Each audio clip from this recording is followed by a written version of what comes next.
I'm happy to have this opportunity to come and say thank you for all that what Koko Nokzola was telling. She eat all the food on a plate.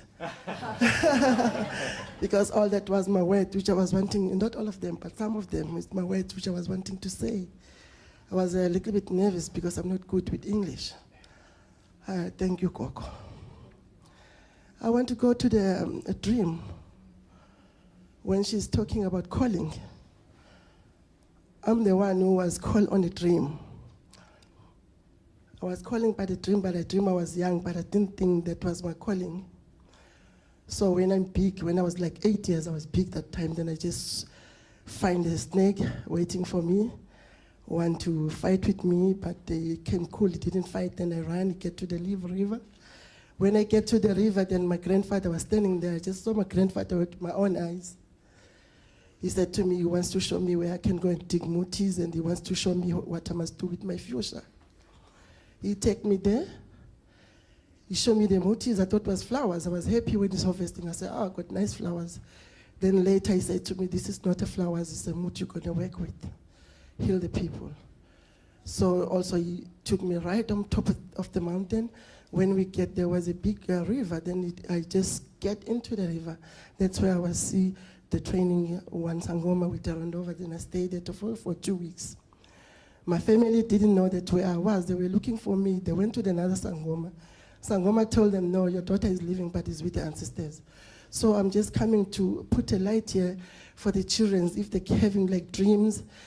Anyone who's having a dream now, you have a dream, but you don't know what you're dreaming about.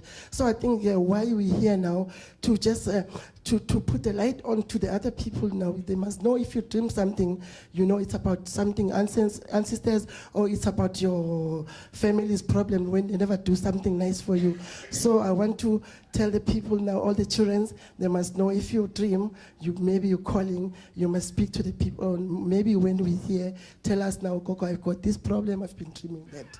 Thank you.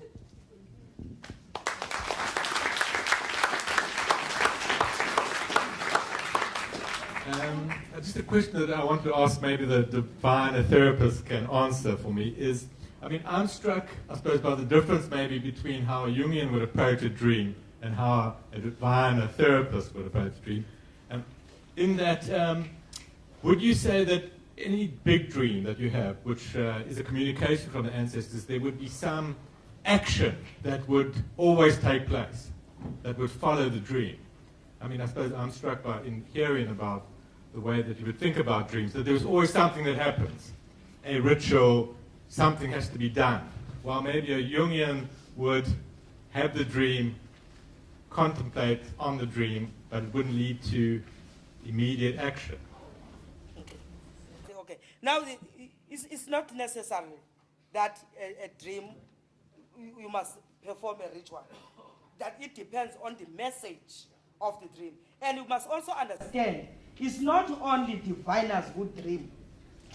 Every person dreams.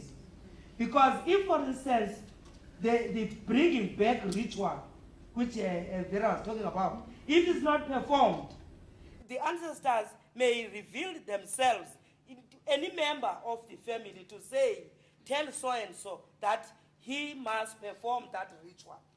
So it's not necessary. Or it may happen. I was here in Cape Town struggling at one stage because my ancestor says that I must not work, I must do this. And then I was saying, why now am I struggling?